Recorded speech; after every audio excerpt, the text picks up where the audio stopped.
It's my duty to please the booty. And Muzz got mad at me, the coach said, he goes, Jesus Christ, why don't you just work 2 nines? And I went, okay. Switch the call. Please never do that. Yep. So.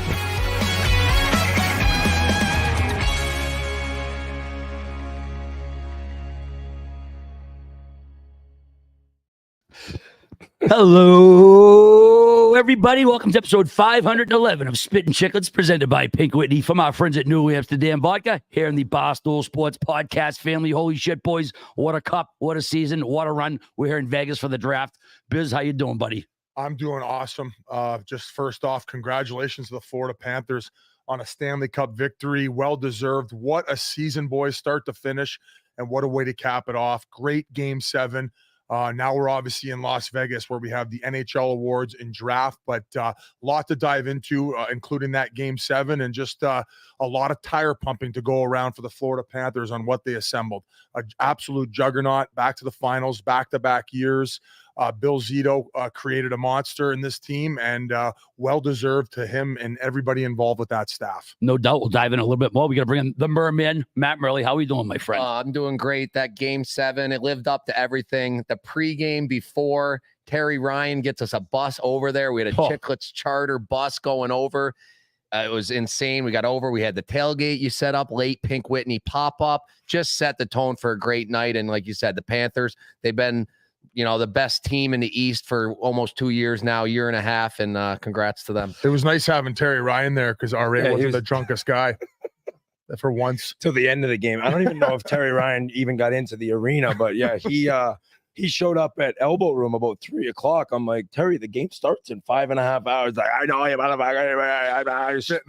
was spitting on our drinks and stuff, but you guys said it best. It was an incredible season. What a Game 7 effort by the Panthers. They just locked everything down. They looked exactly like the team we'd seen run through the East and the first 3 games of the finals. They deserved everything they got. That 3-0 lead, while Oilers came back and tied it, it was just too much. It was just too much to overcome. Amazing run by them to get back into it. But the Panthers were incredible. Once, I apologize for my voice. It's not good. A lot of screaming, a lot of yelling for the Oilers in that Game 7. Not many chances, but also this show is presented by Pink Whitney. I got to get that out there. New Amsterdam's own Pink Whitney, pink lemonade flavored vodka. We have a special meet and greet today after this at Stadium Swim at Circa G. Is that where it is? Circa. So you can come over there, 5:30 in Vegas time. Hopefully we see everyone over there. And thank you so much to Pink Whitney. Now, the series was, I'd say, as back and forth and as incredible as I can remember. I think Elliot Friedman put out a tweet before Game 7 that this is the biggest game in the history of the NHL. He mentioned Game 7 with the Rangers and the Canucks. That was probably a pretty good comparison. But just what this meant, the possibility of blowing the 3-0 lead. I think the Red Wings had done it in 1942. You think back to the Yankees in 2004 in baseball of being known as the biggest choke artist ever. And that was sitting in front of the Panthers. And then they came out and they performed to a level that I did not expect. I thought the momentum of the final 3 games of the series, 4, 5, and 6, would lead Edmonton, and you could tell right off the hop that they had something different that night. Yeah. I said in the box we were sitting in right before the game, I said, I don't love that Bobrovsky didn't skate yesterday as an Oilers fan. I said that right away. I would guess, and I'd love to find out someday if Maurice told him, listen, stay away. We talked about this. Don't even come to the rink. Go recharge. Go just take it all in. And right now there's some panic, but you'll be ready to go. And I think that was the perfect recipe because he looked exactly how he looked earlier in the playoffs. You couldn't get anything on him. And then the defense didn't even really allow that many chances to begin with. So we'll go into the game a little bit, but there's also another elephant in the room. That's RA. I don't know if we want. I lost 40 pounds, bro. Elephant joke. Oh, okay. You lost some weight. You did not lose any hate, though, because right now, I would say you're the most hated man in the internet for NHL related things. Like, there are people who want you done. Now, I would love to maybe, I don't know if you want to go into this now or we go into the game, but if you want to set it up a little bit, RA has actually picked the Panthers to win every series this playoff. So have I. Yeah, so have you. And we'll get into that because you're a little involved in this as well. I believe you even picked them to beat the Bruins, RA, right? I honestly don't remember. I made it. Okay, there you go. There you go. Shocker. So RA, being a Panthers fan, being very close to the Kachucks, he's mentioned that a million times, decides to go with the Panthers. And, it makes total sense. We get to Edmonton, and I don't really know what happened, RA, but you kind of just, I guess, fell like within the city, like fell in love with the team and the vibe and how crazy it was going. And you just turned into a diehard Oilers fan. You're shaking Biz's belly jersey over the moss pit. You're dancing around the owner's suite. You're going bananas for Oilers goals, which is your right, no doubt. Like, you want to do whatever you want to do. And if you want to be a turncoat, you could be a turncoat. And if you want to be a turncoat or a bandwagon jumping motherfucker, as Sean Thornton said, that is your right. The game ends, and it was mentioned by Grinnell. Yeah, Ari and I were going down to the ice. You coming down? I looked at you like I said. You think I'd ever go down there? I'm a blatant Oilers fan, an Oilers stan, as they say. I could never and would never think about showing my face down there. I would think people would see me and say, "What the fuck are you doing down here?" Now, I want to ask you, RA. You had to have some idea, like, that you being down there made no sense. Like, I don't really understand how you thought you could go down there and be in their face after, for 10 days, literally be dancing around the entire city of Edmonton, celebrating Oilers goals as if you worked for the team. And also the fact that my understanding is you received a prior text after Game 4 from Tkachuk, Walt, basically being like, "I'm tired of your Oilers shit." Is that true? I believe it was all of us. I can pull it up if you like. First off, go back to what am I doing on the ice? 2019 Stanley Cup. I rooted for the Bruins for 7 games. They lost at home ice. I went down and interviewed the Blues. I did my fucking job. I went down. I talked to Bortuzzo. I talked to Pat Maroon. I was a fucking professional. I went down and did what I was supposed to do. All right. So that's what I was doing this time. All right. You had no voice either. That wasn't brought up. So I don't know if maybe and you had a choke collar. I don't know. You had a diamond encrusted choke collar. A plastic diamond encrusted choke holder necklace. Hey, you had zero voice, and you were going bananas for the Oilers the past 10 days. I have a confession. On the bus on the way to the rink, I specifically stopped him and said, "RA, I love that choker on you. Don't take it off the rest of the night." So that might be on me. So that's on Biz. And then, all right, I want you to speak, no doubt. You were one of the hosts of this show. But nevertheless, you go down on the ice, and the videos. I mean, there's more that haven't came out that we can release. There are more, folks. I probably watched those videos 500 times yesterday. I mean, it's just amazing. Like, your face, it's kind of shocked, but whatever. So you're pigeon tossed on the ice. After that, what in your mind makes you think to go in the locker room? God, that's where it's that's like, crazy. What? Probably the fact I was invited to go in by one of the players. And Who? I'm not, Okay, no, who? You don't give names. I don't snitch. I ain't fucking saying. Okay. So there you go. So he was invited in. I didn't know that. Wait, couple clues. Did the player? Did he? I'm not saying anyone's name. I'm not throwing. No, we're not saying names. Did the player have a point in the game? Was he dressed? I'm not giving any clues to who it is. I'm protecting fucking anonymity. Was it the mascot? No, it was not the mascot. It was definitely a roster player. And so I didn't just walk in. I was brought in by a player. Actually, I could even say 2 guys I walked in with. And then when fucking Matthew fucking said he's an Oilers fan, which is hilarious because I don't even own fucking Oilers merch. Fucking, I bet Florida, and I only said because I'm fucking you, kid. That's the reason I was rooting for Florida. And then another player said, "No, he's okay," and they're like, "No, he wants him out of here." And then I get thrown out of the building. I don't have my fucking phone because I gave it to this goofball Pasha over there to take videos. So now I'm outside the arena in the middle of a fucking swamp. No cabs, no Uber, no phone, no way to get home. Thank Christ I had a credit card in my pocket so I could get the fuck back to the hotel. So you're worked up about this. Yeah. You feel like you were. I feel like I'm fucking defending on all sides here, you know? Well, I mean, honestly, buddy, if you haven't and I'm not going to sit here and say that online comments are the be all end all. They are not by any means. They are not by any means.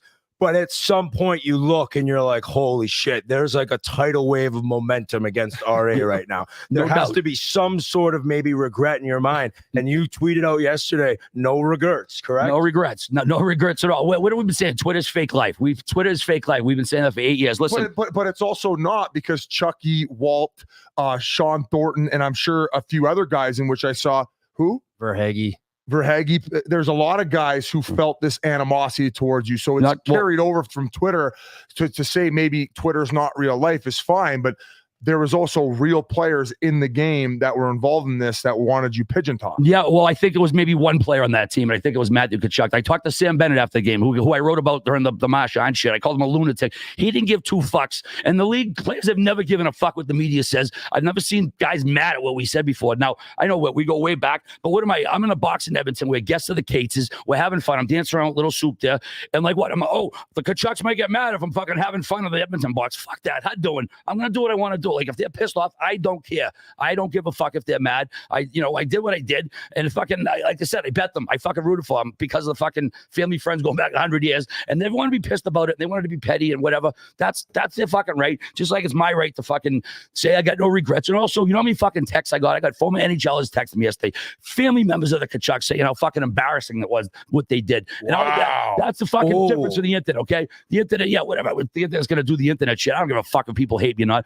But I got texts from fucking family members, former NHLers saying how fucking embarrassing it was that went down, and they weren't fucking talking about me. That's why I get no fucking regrets. So this is a majorly divisive topic now. Yeah, I just want to say I was there too. Keith was very nice to me. I talked to him. He busted my balls at first. But after that, there's obviously felt betrayed by all. Yes, I don't know what. Yeah, maybe there's something there because they grew up together. But he said to me after, don't worry. It's cool. He said the same. There is something to be said because I wondered. I said, oh, maybe they hate me too. But I've been an Oilers fan. Like if they want to hate me, I really, really don't care. That is their right.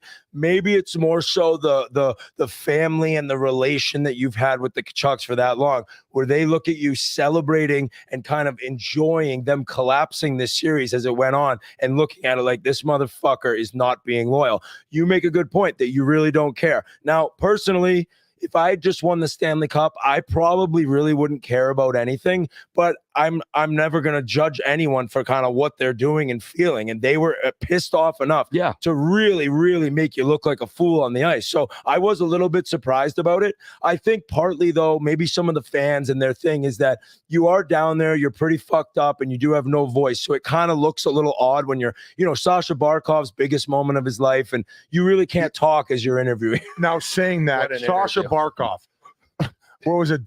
Portnoy text you say he should win the Conn Smythe. He deserves the Conn Smythe for doing it.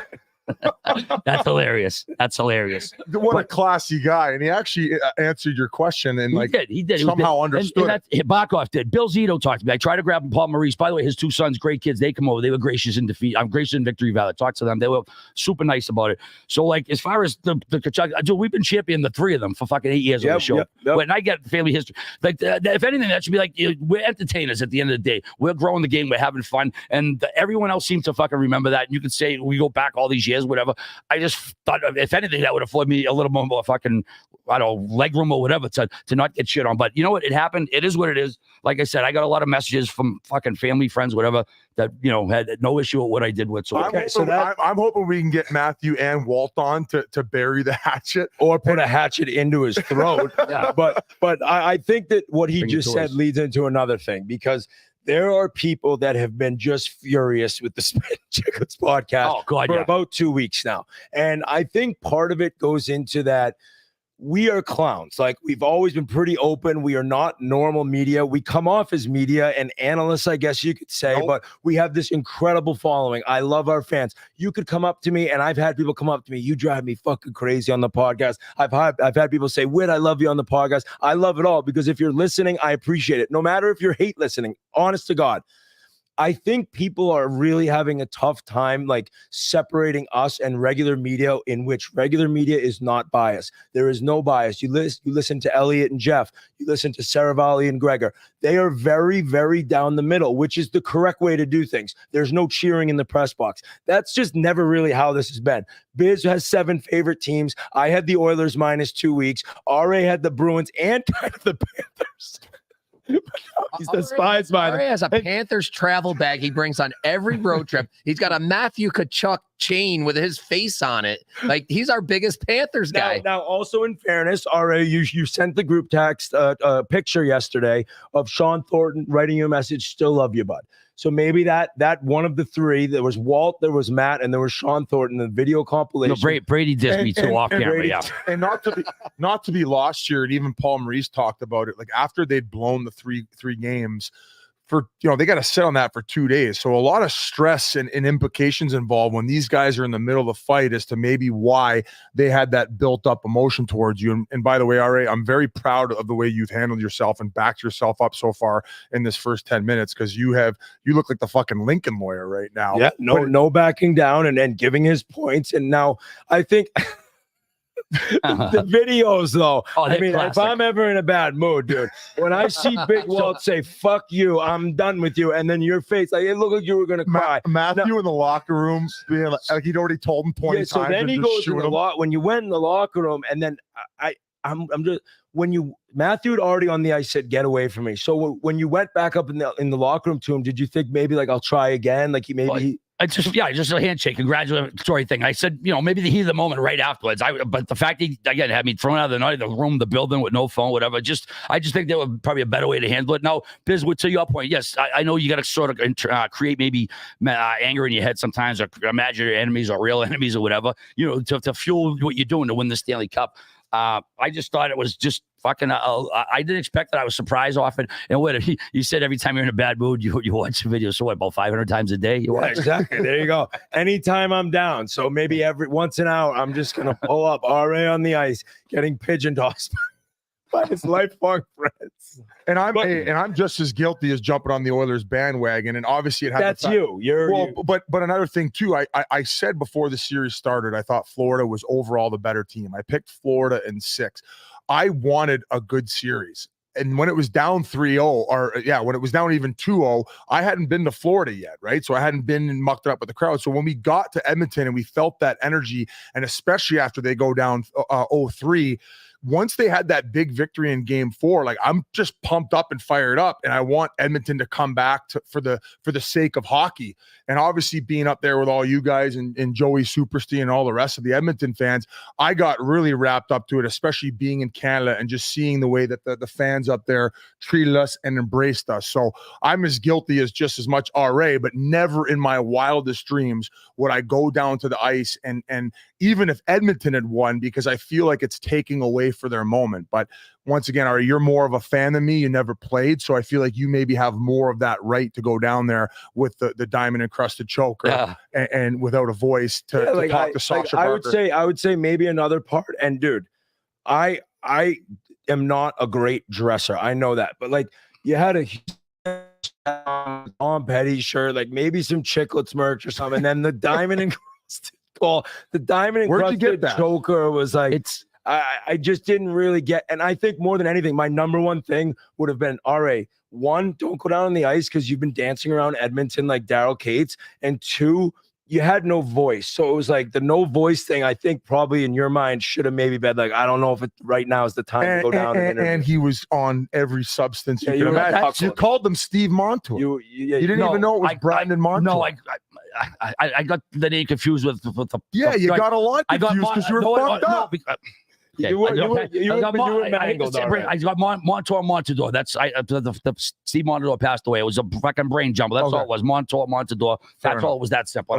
We lost the poor fella. I didn't want to have to bring his name up. And like, RA, you snap back at me, which I really like that. Like you said, I rooted for the Bruins, and I went down in 2019 and did my job because I'm a journalist. Journalists don't get blacked out during the game. They don't, dude. I watched a game with you guys. Like, you were crippled. I beg to differ. I don't think I was crying. I was anywhere. What the fuck, RA? This is out of here. RA. He's had enough. RA. I'm not standing up, but I fucking wanted to. I was sitting next to you. You were ripping joints and crushing Pink Whitney and getting fucked up. So if you're going to say you're a journalist, I didn't say that. You did. All right. I'm joking. All right. At the beginning of the show, you said in 2019, I went down because I'm a journalist. You were crippled. I went down. All right. Well, dude, we were in the box. There was hardly any booze in the box, dude. I literally had fucking. Tell me. I mean, I was sitting with you guys. I watched the game with you guys. I fucking. Whatever. We can argue the merits of what I would have blown a 0.8 or a 0.02 or 0.04. I'm just saying, I want blood tests. You can't say I go down on the ice because I'm a journalist. No, if you're crippled, like they don't get crippled. That's why I never say I'm a journalist, dude. I go out and I have a couple beers. I enjoyed the game. It was the most amazing pregame vibe in that arena. Barkley was there. Stephen A. Smith's there. We're next to Gary Bettman. The nerves, the energy. Tampa, Jesus. Florida's fans showed up in spades. They were awesome. Considering you guys mentioned to me in Game 5, it wasn't great. They were amazing. Getting the first goal really mattered. But, dude, like, You can't tell me that you're a journalist and then you get blacked out and go down the ice. I'm not gonna fucking sit here and let you say that. Like, I'm sorry, dude. I dispute that I was on everything under the sun and that I was blacked out. So whatever. We can argue all day. You slept on the beach. You slept on the beach, dude. Yeah, because it took me 2 hours to get out of that arena to get home. I was exhausted. I almost got in 2 fucking fights. I sat down to catch my breath. All right. It took you, having no phone, getting kicked out of the arena. That's a disaster. You had a hotel room key and slept on the beach, and you're trying to say you weren't crippled. Okay, like they're like 2 different things. Yeah, that was 3 hours fucking later, dude. Like I was aggravated. I sat down fucking after the bar closed and then fucking zonked out because I just fucking was exhausted. I was beat. I was tired, dude. It took me fucking hours to get out of there. So whatever. I think we're coming to the end of this argument. Please. Sick of it. What was your favorite interview on the ice? If we can ask you. I thought Bill Zito was pretty good. I thought, I was bringing up, I thought the way the game ended was perfect metaphor of the Panthers. They just snuffed out the others for that last 10, 15 seconds in that corner, essentially choked them out, choked their season out. And that's what I asked Bill about. So that's a journal answer right there. Already. That's a journal. And then just pass over the pipe. But hey, so let's go into the game a little bit. Please. The game. I was very excited, as I just mentioned, and there's going to be a little bit of nerves, obviously, within the players. Florida came out hot, dude. They came out, they were chipping pucks in. I thought, randomly enough, Mikkola looked awesome. Unbelievable. He was jumping into the play. He was looking very good. Barkov, right off the hop, was in McDavid's face, taking away time and space. And I thought, more than anything, Pasha said this too, about 10 minutes into the game, Florida was throwing everything at net. Yeah. And that's something they've done for a long time, but maybe had gotten away from as the Oilers kind of overtook that series. But everything was going to the net. And then how does that first goal get scored? Evan Rodriguez, what a signing by Bill Zito. Another amazing move by him. I think it's $3 million for 4 years, maybe $4 million for 3 years. I'm not exactly sure, but not a ton of money for the production that he's given them. Throws one on net, and the guy who was getting called out more than anyone, Carter Verhaeghe, with a sick tip. I think that puck was going about 3 feet wide, and he just reaches across, tips it in, and Florida's going. And that was kind of our thing going in the game was I think it's first goal wins. The first 3 games, it was Florida scored the first 3 goals, they won. Then Edmonton scored the first 3 goals in games 4 through 6, they won. And it just felt like that. And boom, it seemed like that was the end. But they answered quick, didn't they? That pass by Cody Ceci, dude. Cody fucking Makar, man. What a fucking play that was. And Janmark, just what a playoff for that guy. 4 goals, 4 assists for Janmark. And really the third and fourth line, in my opinion, for the Oilers really stepped up since the end of game 3, and they kept them in this series, and they scored some big pivotal goals for them. And when you talk about Barkov smothering McDavid in the games that he did, the last 2 no points for McDavid, it was really those bottom 6 guys who were stepping up and giving him and providing him that energy. But going back, you mentioned Mikkola, I just felt like overall the back end, like Montour, we talked about his struggles, maybe compared to last season overall. Last playoffs, he was remarkable. And then he had that injury coming in, so he missed time. I don't think he was ever really able to get his feet underneath him like he did last year. But to a man, the back end for the Florida Panthers in that game 7, they looked like that. They looked like they did in game 2 of the series. And I think it was you said that. Game 1, they really leaned on Bob, but they really got back to the foundation of their game where they had their D-men jumping in, staying aggressive, keeping plays alive by pinching and staying in the offensive zone, which helps your forwards drastically. Their gaps were tight in the neutral zone, great sticks. I think the Janmark goal, was it like a semi-breakaway? It was a breakaway. It was a breakaway, and I believe that was one of the only odd man rushes they'd given up all game long. If you look at the numbers, and you go back to last year too, like Gudas and Mark Stahl had incredible runs. Bill Zito, and you talked about him bringing in Evan Rodriguez, and we'll go to the other crazy moves he's made, like Tkachuk, but bringing in Mikkola and Oliver Ekman-Larsson, I thought paid massive, massive dividends to the point where I thought they were 2 of their best D throughout this entire series, if you look at the full 7 games. So, and going back to your point, RA, it was like it was fitting that in that last 15 seconds, they put the Anaconda chokehold on him because McDavid was in front of the net. alone. Yeah. dude. And to a man, they just suffocated him all game long. Not a ton of glorious opportunities. I think Draisaitl had a few that he whiffed on where he's normally on that offside for the one-timer. And then maybe you could look at that one late in the game where McDavid set up Hyman. But once again, Forsling tying up his stick. Bobrovsky's down. He has that split second to put it in the open cage. But no, it goes back to the 6 men. All of them, Ekblad, everybody stepped up in that game 7 to lock shit down. And actually, that was the 5th straight breakaway goal by the Oilers in that series. 5 breakaways in a row they scored on Bobrovsky in that series. Yep. Pretty wild I stuff. feel like they all were to his blocker too. They were like coming across going blocker side, so they might have figured something out there. Congrats to the coach that figured that out. Like, guys, beat him that way, and watch out next year, Bob. Everybody's going to be trying to go blocker on you. And I know you mentioned a couple Leon chances right after they made it 2-1. The Panthers did after Reinhart scored, which we can go into that goal. Kind of a tough defensive play. They just sat back and didn't pressure, but McDavid brought it through center and fed Leon with a nice one-timer. He whiffed. It turns out Leon had a broken rib and a broken finger. So no shots on goal in game 7. Shocking. Him and McDavid combined 1 assist in game 6 and 7. The first 2 playoff games of this entire playoffs in a row, McDavid didn't have a point. So it's like the timing's everything, and he wasn't able to get it done. And you don't want to just put it on him, but I'm sure for himself, it was pretty hard after that game to look at himself in the mirror and say, I didn't have any points in that game, because I, for one, thought he'd light it up. And I listened to 32 Thoughts too, but like it just seemed like with what they'd put into the playoffs, and I think they even talked about Hyman and Draisaitl as well, just running out of gas.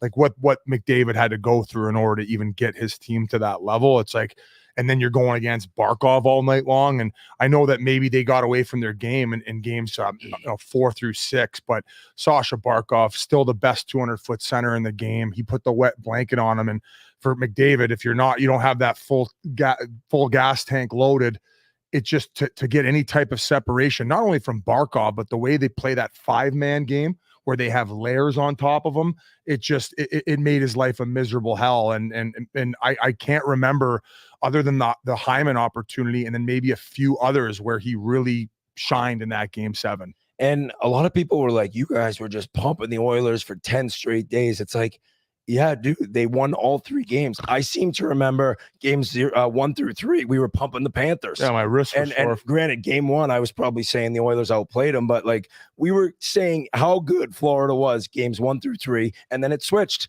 and then we were talking about how good the Oilers were. But in the end, game 7, it goes right back to Florida and team defense and Sam fucking Reinhart. Awesome clip on the ice of Maurice kind of giving him a hug and saying, dude, to your life, you have the game-winning goal in game 7 of the Stanley Cup final. Like, so cool. The one thing I love about Reinhart, and Pasha kind of taught me a little bit more about him that I didn't know, is one of the best defensive players in the league. So to score that many goals and to get that big of a goal and still be on the PK and so responsible in your own end, that's why he's going to sign 8 years times what, 9.5, you think? No, I think he's going to take a team-friendly deal, and I think he's going to take $9 million now that they won a Stanley Cup. Well, I think we should get Pasha on, because he was actually probably the one member of the podcast who didn't get kicked out of the locker room.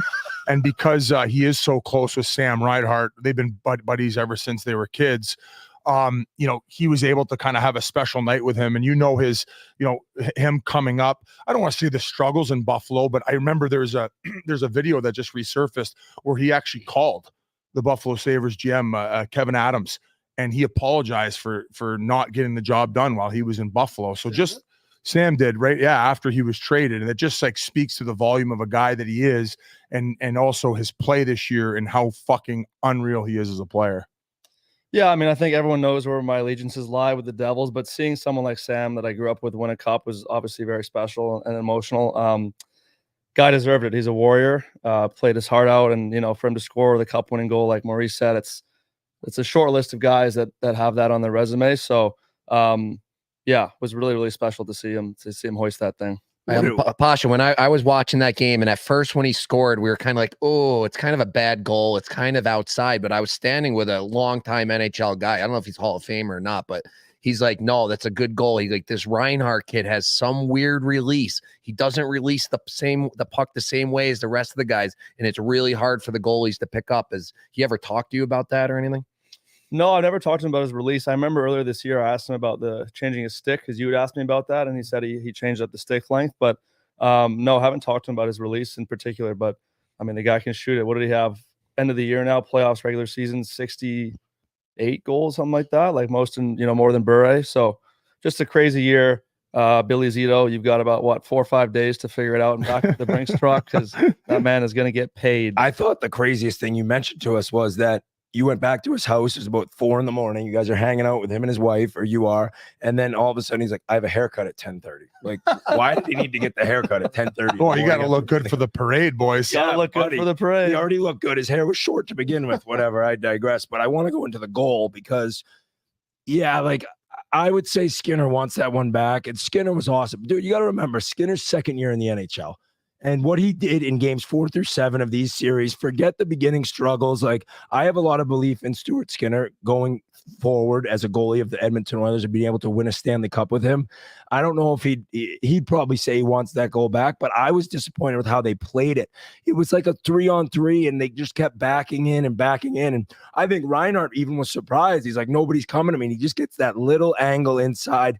Yeah, good shot, but it was more about how they played it. And I believe it was right after they had the chance in front that Kulikov barely saved. I think it hit Kulikov and barely went wide. And then boom, they go down the other end and 2-1. And here's the craziest part about it. I saw a tweet. I don't remember who sent it prior to the game that said, if you averaged out, I think over the last 5 game 7s of the Cup final, if you averaged out when the winning goal was scored, it was with 5 minutes left in the second period. And you told me that with 12 minutes left in the second. I said to Basha, and then boom, Reinhart scores. I'm like, fuck. It was like and 450 something. 450. And I was like, oh my God. Like, I think this could be it. And it ended up being it. And I love how the refs stayed out of that game. I think there was a lot of complaining from Panthers fans' side on the Tkachuk penalty. It was a bullshit call. Yeah. You're saying you have to have control of your body, and if you play out like that, it just looks so weird that he happens to fall like right in front. And with the amount of like shit Tkachuk has gotten from fans and maybe refs for embellishment, I think if that's anyone else, they don't call it, but they look and see it's him, and he's so like what is the word, sly on the ice, is that the word? Like he knows how to just draw calls and get in the mix, and they're like, oh, that could have been on purpose. It's Tkachuk. Probably not the best call, but overall the only power play the Oilers got, and Florida only had 2. Neither team scored, so I love that it was a 5-on-5 game, and that's what anyone wanted going into that game. Just the refs stay out of it, and they did. I was just going to go back to Pasha. So you were able to spend time in that locker room. Like, what was it like just watching those guys soak it in? Because if there's one thing you could say about that Panthers group, is majorly galvanized. Like, they all love each other. It doesn't matter who's getting taken out of the lineup. They don't care. They just want their guy to get it done. So what was it like watching them all soak it in? And were you in there when Barkov initially came in and lifted the cup? I wasn't in there when he first brought it in, but I'll say probably my biggest takeaway was Maurice. He went in there and gave a speech to the team where right after I'm like, no wonder these guys won the cup. It was a crazy speech. He was bringing up historical things. It was a motivating speech. I can see why that group wanted to win for him. Great to see a guy like him win. But yeah, I mean, obviously vibes were very high in there, and like I said, just very proud of Samson. Well, I appreciate him bringing that up. I think we should dive into Paul Maurice right now because like his run, I mean, back-to-back trips to the Stanley Cup Finals. This is coming after his resignation in Winnipeg. He did mention Winnipeg Jets winning the Stanley Cup in his post-game presser. One of them, anyway. I feel like he did 8 interviews, and all of them were 10 out of 10. One was on SVP. It was awesome, which was unreal. SVP crushes it. He's one of the best guys to interview guys, especially right in the moment. And extract everything he can out of them. But I just thought the way that he took on a lot of the deflection from the team, and even when things weren't going so well, when he was up there answering questions, we were talking about Paul Maurice's quotes. We weren't talking as much, or maybe as much as that needed to be talked about, as maybe even some of the players' play. So what a run by Paul Maurice, and a guy who probably one of the biggest coaches who deserve the Stanley Cup with the time and energy he's put in the game and what he's given to the game of hockey. And becoming a coach that young, I apologize for my voice. Becoming a coach that young and then grinding and having a chance early on with Carolina against that wagon Detroit team, and then moving around and just never being able to get over the hump. And then you get up 3-0 and boom, all of a sudden it's 3-3. It's like, is this going to happen? And he talked about after the game that I think the day before game 7, he had the TV on and the banner on the TV or whatever they were talking about 15 minutes. 15 minutes. It was up there mentioning like, will the Panthers become the biggest choke artist in sports history?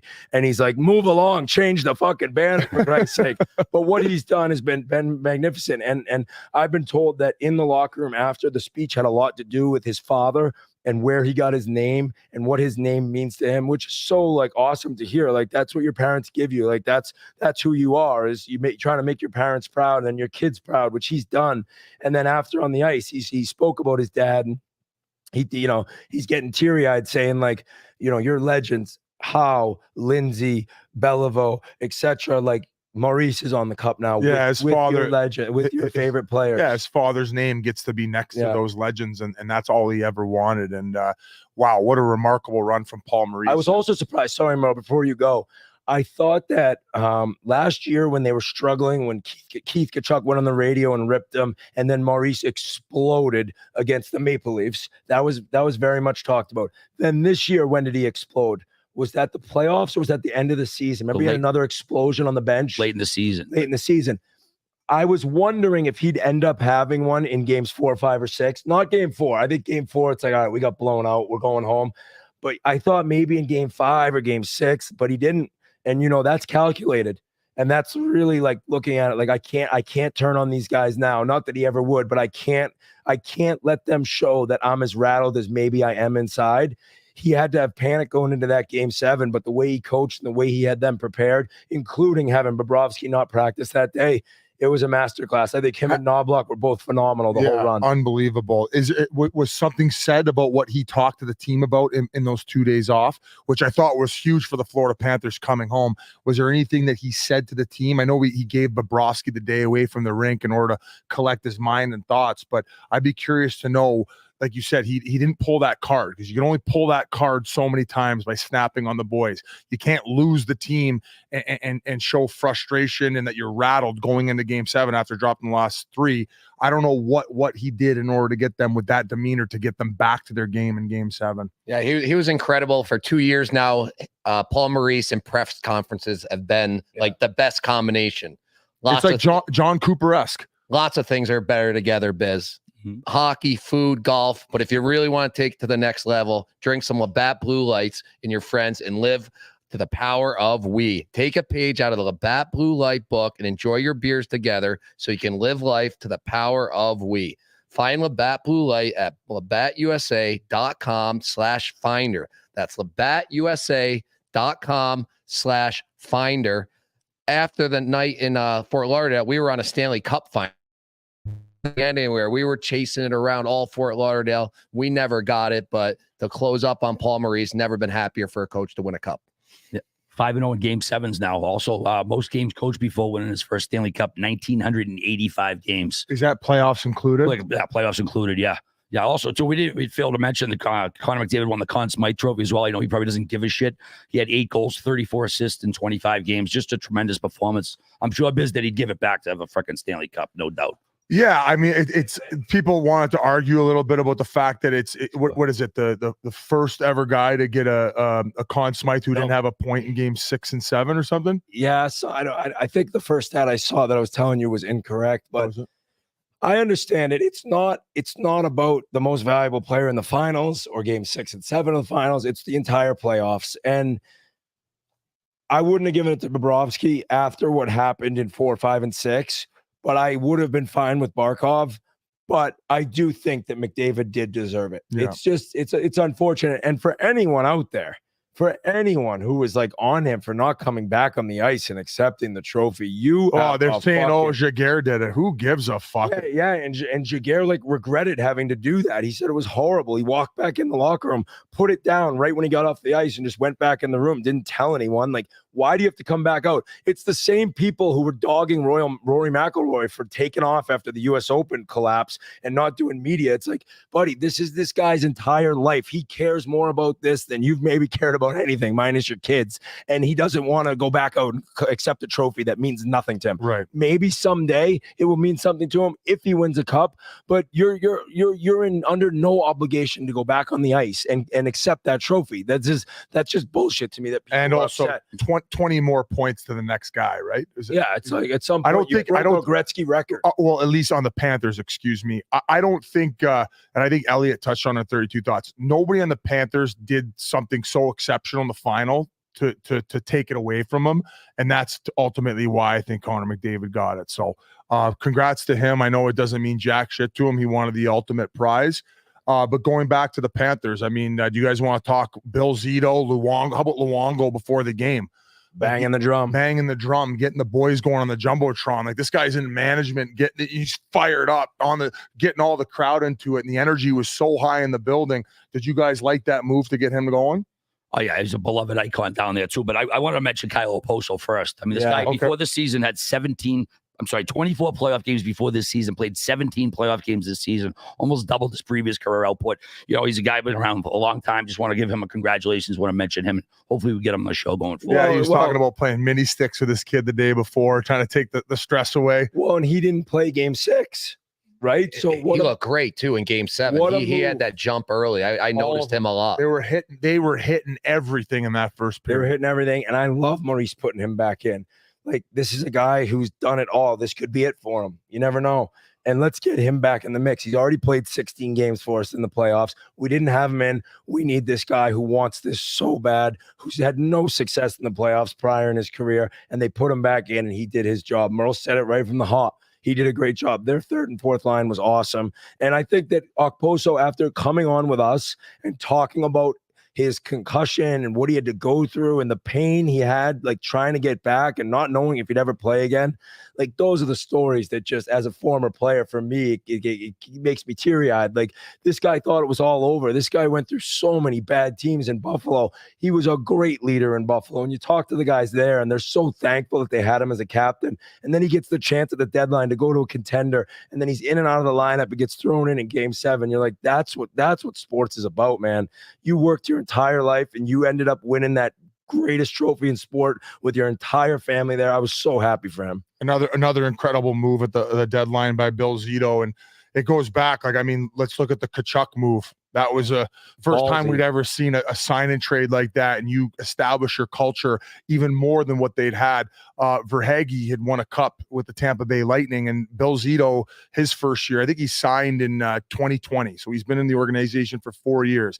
They bring over Verhaeghe, they got Reinhart, you talked about Rodriguez, replenishing that back end, Sam Bennett. Like, the list goes on of crazy moves that he's made to make this team a winner, and that cannot be overlooked. This guy has been absolute rock solid in his 4 years so far. And then also signing Paul Maurice. Like, the list goes on and on, bringing in Roberto Luongo. So just the organization as a whole and the moves they've made in order to put these guys in place to win a championship, like, it should be studied in the fact that they pulled this off. And second, he's the 5th GM in history to win a Calder Cup as a GM and a Stanley Cup as a GM. So he's worked his way up. He was an agent. Merles, you know him well. Yeah, I've known him for like 25 years. He was an agent, and he had Ray Giroux and Jeff Hamilton, kind of like not big name guys. And he was really big in Finland. So he was going over to Finland. He could always get guys jobs in Finland. He started bringing over some Finnish younger players and getting them in. And then he went into Columbus, right, as assistant GM with the Finnish GM there, and just started learning more and more and more about the business. And he is just dialed in. He is not afraid to make moves. Remember how mad we were at him at the beginning for some moves he was doing? Yeah, I mean, I was very hard on him, and I'm not going to hide the fact that what he did to Keith Yandel, I don't agree with. I think it was proven that with teammates going in and saying you can't do this, and then him not being scratched, that was part of it. Panthers fans have always been all over me because I've said they won't win the cup. I'm now saying, amazing team. You guys deserved it. Bill Zito, yeah, at the beginning, I'm like, this guy's a clown. But dude, he did not give a shit. The Tkachuk deal was a big one, and he does not really care at all what anyone else says or thinks about him, which is exactly how you have to be in this business. Look at RA, for fuck's sake. And I think for him to be able to just like have the panic and the anger and the water bottle throw, and then be able after to just release it all. You saw him. He's an emotional guy, man. Ferraro said he was crying for 30 minutes on the ice. Buddy, I would be bawling still if I won the Stanley Cup. So I get it, and I'm very happy for the entire team. I mean, I look at Oliver Ekman-Larsson too, and when they lost Stahl and Gudas, and they brought in Oliver Ekman-Larsson and Mikkola, you can't tell me that part of it wasn't seeing the size of the Vegas D, the Murley theory. Yeah. And yes, Mark Stahl was very big, but Gudas is undersized, even though he plays like he's 6'7". But all right, I don't care. I'm getting two big guys in here. And Oliver Ekman-Larsson was chirped non-stop in Vancouver. You remember the clip of him in training camp? He was about 8 miles behind guys on a bag skate. Everyone's all over him. He gets bought out. And being bought out is probably one of the worst feelings you can have as a professional athlete. It's just straight up, we are going to pay you to not be on this team. If you look at it like how it is, it's a slap in the face. And how are you going to respond to that? And Oliver Ekman-Larsson, he went to work this summer. He lost a little weight, I believe. He worked on his power skating, and he looked awesome. He took over the first power play role when Montour was struggling. So just amazing move after amazing move, and guys really just digging deep and not at all thinking about the outside noise until Chiclets came around, and all of a sudden they all despised us. But so be it. It was an amazing game, and to have the panic of possibly losing that game and then playing as well as they did, that's what I was impressed about. Just going back to Oliver Ekman-Larsson too, like tons of scrutiny, obviously being in a Canadian media market like Vancouver. I heard rumblings that they were going to try to make it work because he had a conversation with Talk, and the fact that he was going to really dig in and have a big off season. And then obviously the buyout did end up coming. And when you've made as much money as that, sometimes it's easy to say, yeah, you know what, it was a great career. I accomplished a lot. And then here we go, all right off into the sunset. But he went back home this summer and put in so much fucking work, not only on his power skating, his skill work, getting back on the gym. You said he lost a little bit of weight. That has something to do with the muscle that he gained, because he played with that snarl all season long, and including playoffs, where I'd never really seen him play with that type of mean streak. It was always that offensive defenseman. So for him, part of being on Florida, it's just like osmosis. Obviously, to buy into that, but the fact that after suffering that embarrassment, to take a look in the mirror and address it in the offseason and come with that working mentality to Florida and put in the work that he did, I couldn't be happier for the guy, because he's a 10 out of 10 human being who had just been stripped of a confidence, but he put the work in to regain it. So it's a lesson to be learned for anybody who might not be where they were.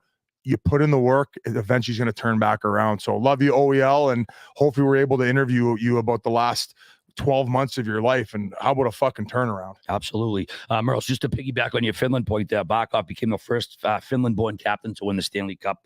He had 22 points in 24 games, but then he shut down Kucherov, shut down Pasta, shut down the two guys at Edmonton. Just a stellar job. Also, the Oilers have been eliminated by the eventual Cup champ for the third straight season. So that leads me into Edmonton, and you like to believe, and you like to look at like the people who didn't need to lose a final before they won one. And there are many out there. Mario Lemieux never lost a final before he won one.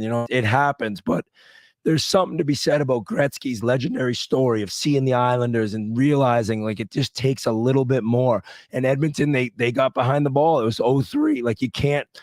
Yes, they won 3 in a row, but 4 in a row, it's just nearly impossible. But Edmonton, I believe, and a lot will come down to Leon and his decision. He did press conference today where he said, I love being an Edmonton Oiler. I haven't really thought about it yet, but I love more than anything being an Edmonton Oiler. I think I think he will resign. I don't know if it'll be 8-year deal. It could be one of those shorter deals. You see Matthews, you see some of these great players now. Maybe you look to sign something when the CBA, like until the CBA ends. I don't know, but he has no intention of signing a short-term deal, and he's looking for a long-term extension. Okay, max 8 years. Well, hopefully it's in Edmonton. Hopefully it's in Edmonton, because if he is back in Edmonton and if Connor stays as an Edmonton Oiler, they will get a Stanley Cup. You could call me crazy. The way Evan Bouchard has turned into a legit star defenseman in the NHL. Amazing shot, amazing poise with the puck. You got Ekholm signed. Now, they have a lot of guys they do have to re-sign. Ugh. I think Janmark's up for a new deal. I think Connor Brown is a no-brainer. If he wants to stay there, you do whatever it takes, and it's not going to be big money based on his stats. You need the stats in the regular season to get the big dough. No matter how good he was in the playoffs, he didn't have the big numbers, so hopefully they can get him locked up. And you have things there, and you have that loss in the finals to drive you and get you back there. And losing 3 years in a row to the cup winners, I mean, it just shows they are so close. One game away, one period away, but it's also so difficult to get there. I mean, they played some amazing hockey, down 3-2 to Vancouver, down 2-1 to Dallas. And then you realize next year, Dallas is going to be better. Colorado might be better. Vegas is going to be back in the mix. Vancouver had a great season. So it's like, it's very scary as an Oilers fan to look at how difficult it is to get there. But I believe they'll be able to do it based on those two guys. That's the biggest kick of the dick, and Draisaitl will touch on it, is that you're 2 shots away from accomplishing your goal. And now you have to hit the reset button, go through a whole 82 game season. And if you could look at the probably the biggest bright spot for me is the way that Broberg was able to come in and play the way he did. His skating ability, guys, is out of this world. There was a few times in that game 7 where he had the puck and he'd gotten it like below the goal line, and he just like moved his hips a certain way, and next thing you know, he was like at the top of the circle. Do that again. I did this little crotch shot for you guys watching the live stream right now.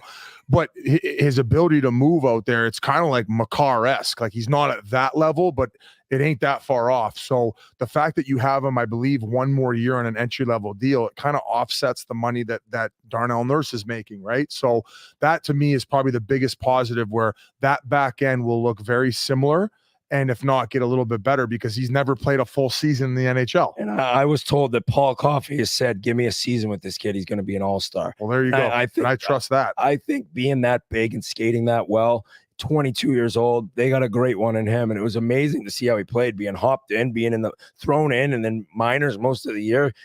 Forget looking out of place. There were times he dominated, carrying the puck up ice with his legs and his speed. So it's just heartbreaking. I feel so bad for Oilers fans. And I know much of Canada maybe didn't want the Oilers, but I feel bad for Canada too. I think, and I want Canada to get a Stanley Cup. We saw that city. We saw how alive it was. What was really cool was, I mentioned Brad Tuchek a lot. We played golf with him. He was talking to me about how much money the city made in that run. Like $250 million probably by the time it's all said and done, and growth financially. Really? For the city of Edmonton. I think that, like, in the finals at some point, it just reached over 200 million. So for a small community like that, like, I'd never spend that much time in Edmonton. We were in and out for when I played in the NHL, and I, popped in a few times during that Pink Whitney tour. But just an amazing city with amazing people. And I guess that's probably why RA went over the top rails and starting to root for him, is just because of the way that they were babysitting him the whole time. Yeah. He was crippled. Did you not have a friend that you'd met there throughout the finals that basically carried you all the way to Florida? Yeah, the girl, handler. the girl who your handler. Oh, Keiko, yeah. She had him in a wheelchair at the airport. Not quite that, but yeah, she was helping me out. She was became a new pal. Obviously, you've known her for a little while. You met her prior. Yeah, no, I know her and her friend group, and then all of a sudden I'm like, oh, I said, like, the night before you were hanging out with some crackhead, and I'm like, oh my God, I'm like he's with the crackhead and they're flying together, and all of a sudden it's like, no, it's this girl, and I'm like, oh, okay, so now he's got a new one. He's ditched Kate's on the back burner. He had a crackhead girlfriend, and then now he's got this new Asian one. So you have just been tasting the whole buffet, all right? I'll tell you. Don't forget all Blue Eyes. Oh yeah, I forgot about the hottest one of them all. But yeah, so I don't know what more you have to touch on as far as the Edmonton Oilers, but incredible job by Knobloch coming in partway through the season and really figuring out this team. And his calm demeanor had a major impact and influence on how they were able to respond come playoff time. And you look at back at all the changes he made to the lineup, and I think we talked about it last pod. It's like everything he touched turned to gold as far as decision making, and they fall a goal short, guys. I don't know. I don't know. Remember Bouchard hit the post. Remember third period, Bouchard hit the post. And they had that power play. The only one they had. What's his name? Stenlund broke his stick. Had to give his stick. Forsland broke his stick. Had to give us. So they basically had a 5 and 3.5 for that whole power play, and they couldn't do anything with it. Scoring opportunity right there. Exactly. Yeah, I think that Broberg was a huge ad. Like, he's only going to get better. He had to live in the hotel during playoffs. Let the guy get an apartment next year. He'll be even better. But what are you looking for next year, Whit, from the Oilers? A draft pick or free agency? Anything you really glaring you want to add? Well, we can go to the fact that rumor mill is going around that Ken Holland is out. I've heard rumblings that that a former GM of the Chicago Blackhawks might be taking over there. So there is just a lot going on. I thought that Stan Bowman and Quenneville were like banned right now. I didn't say a name. You did. Well, you said the Chicago Blackhawks. That's right. I said a former. I said a former. I'm hearing rumblings that a former GM of the Chicago Blackhawks is taking over. That's it. I heard rumblings. Well, have all of you guys heard rumblings? I think Scotty Upshall. Buddy Uppy said, source telling me that Ken Holland could be on his way to Chicago Blackhawks, position to be determined. Could this be the beginning of building a new dynasty in Chicago? They have the cap space and draft picks. See how it plays out. So Uppy doesn't really throw stuff out there. No, he never does. He never sure does. There's probably something never to it. Does. I'd heard that like a week ago. I just didn't really want to break it, like that the fact that he wasn't coming back and the fact that who he would be replaced with. But I like to see things play out. I'm not really the journo newsbreaker guy. The only scary thing about the Oilers is, like, you know, you talk about Gretzky and he lost the cup final and then they went on the run, and McDavid's now lost one, but I think it was Gretzky's 4th year that they lost and 5th year they won. It's McDavid's 9th. Yeah. So it's like, you look at, like, holy shit, it just, time goes so fast. Parents out there know it's just like long days, short years. And all of a sudden, Connor McDavid's going into his 10th season, 11th season, whatever it is. It's like, you start like thinking about, will this guy ever get one? And I believe he will, but it's just so fucking hard to win a Stanley Cup. And you saw it in person on Game 7 and the sacrifices that Florida made and how long of a run it is too. It's exhausting. It's, what is it, June 25th? It's 100 degrees out. Like, how are they still playing hockey?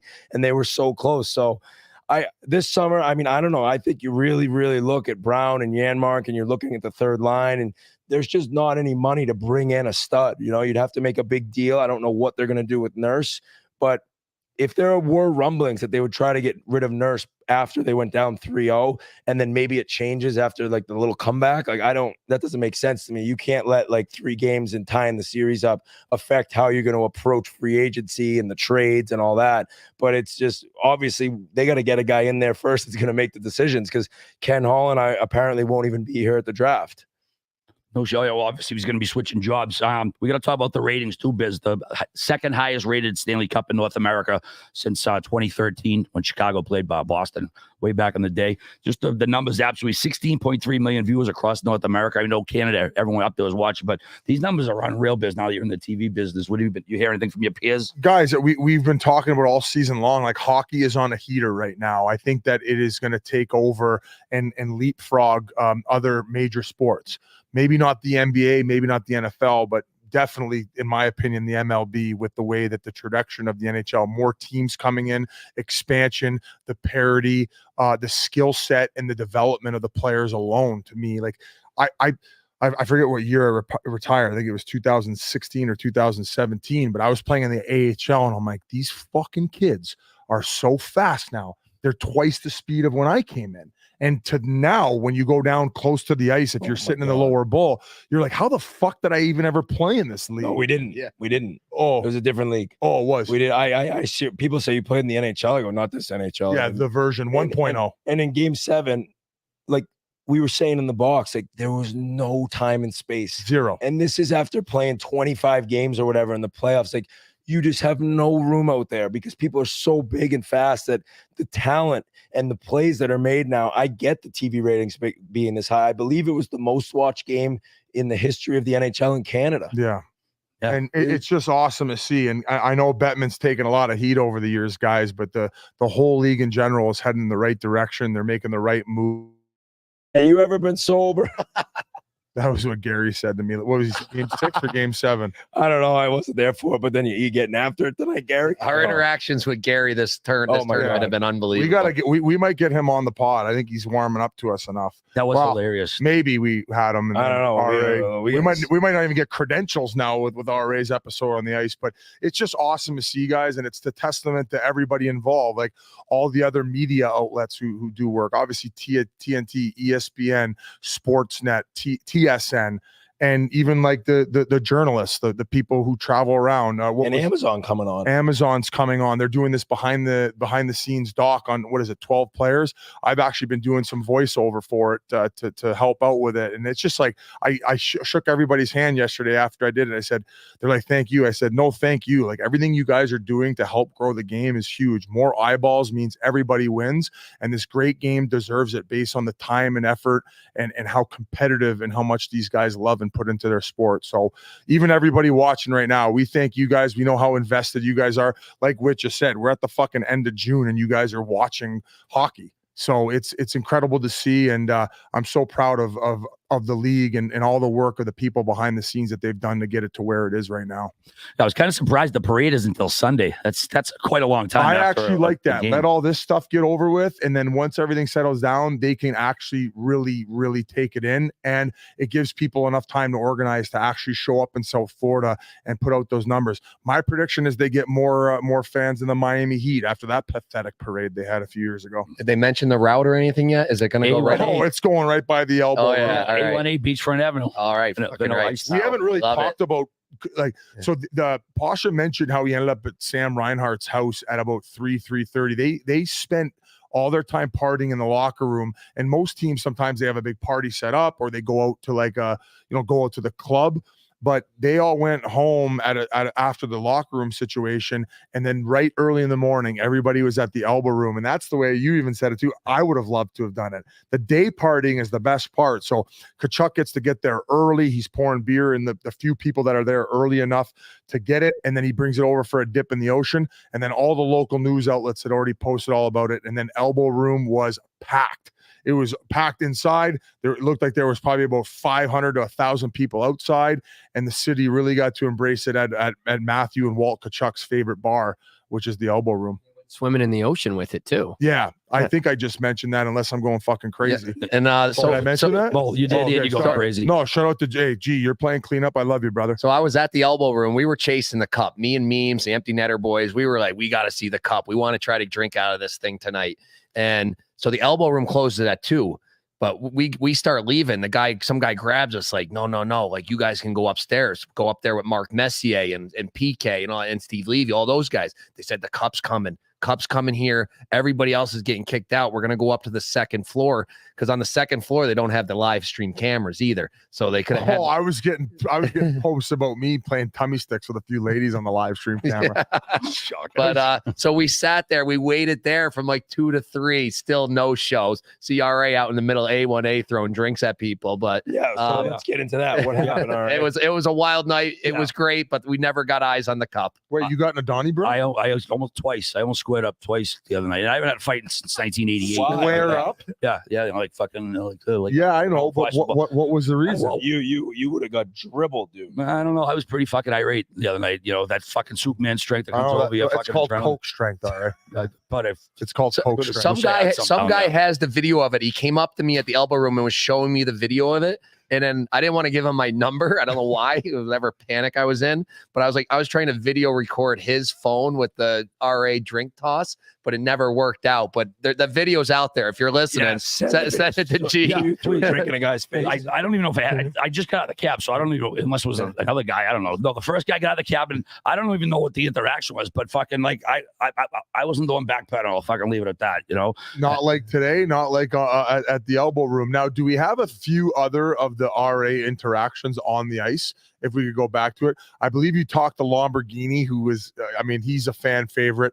I don't know if you guys at home saw him in the locker room with a tarp off. That guy's just a little speedo, like underwear. He's got all those what is that thing they do? The back muscles? Cupping. Oh yeah. Got all those circles all over him. He's jacked, but yeah, he was like, fuck Biz, fuck Whit. I got a kick out of that. What else did I want to say about that night? I don't know if you want to hear the part 2 of the the second almost fight, the first one, whatever. So the second one, there's the pizza joint next door, right to the elbow room. There's all people, they're waiting for food. I wanted to buy a couple drinks. So I mean, I was seeing if I could pay for my drinks and not have to wait for everyone to get their fucking food to buy a couple drinks. And some kid got fucking mouthy, right? Hilarious. He had a Red Sox hat on with, starts pointing to the B on his hat like he's fucking Doug McRae from the town, not some goofball from Londonderry, New Hampshire, tells people he's 20 minutes from Boston. Fucking stayed in line. Fucking, I was fucking angry. I was heated after what just happened.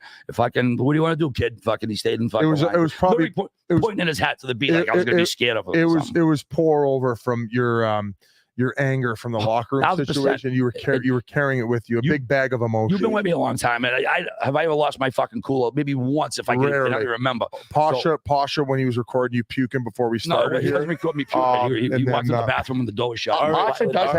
Pasha's been wearing a Boston Red Sox hat. Was it him? Might have been Pasha. No. All right. Will you call Keith Kachuk?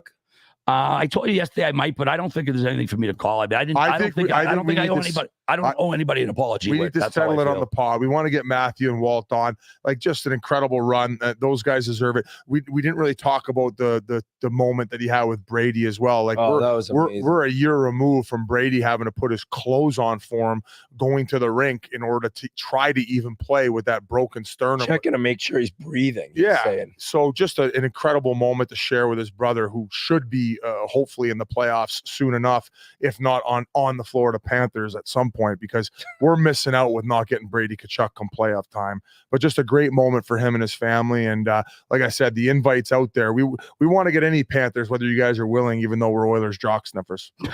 Also, one last thing on the cup, unless you guys have anything else. Alanis Morissette absolutely croaked both of those anthems. She was unbelievable. Yeah, but I thought she stopped singing. Well, the crowd took over the first one where it was off tune, because the crowd just was like, no, we got this one, and then took it off. Yeah. So good great stuff. job. She showed out all the Oilers fans too. I believe somebody said 9,000 people flew down from Edmonton. I don't know if that's legit, but it was Oilers fans everywhere. And once in a lifetime chance to see your team play for the Stanley Cup. Pretty cool. The travel, how difficult that was, that many people made it down to Florida for that game.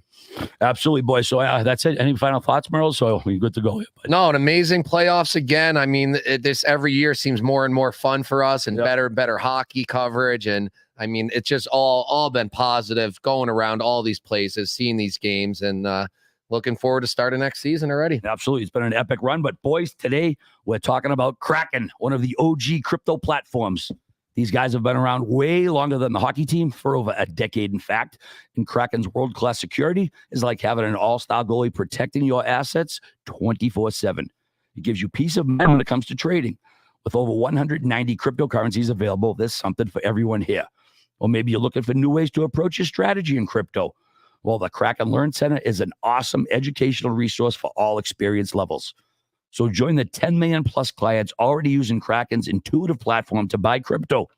Go to kraken.com/chiclets and see what crypto can be. Not investment advice. Crypto trading involves risk of loss. Whew, boys, epic cup run.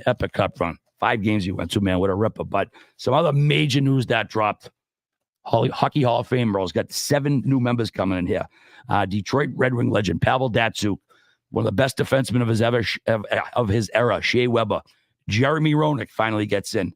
U.S. women's players Natalie Dowitz and Chrissy Wendell-Pohl will go as players, while longtime GM David Poyle and league exec Colin Campbell will go in the build category. I tell you what, it just makes me feel really old when there's guys that I played against and they're going into the Hall of Fame.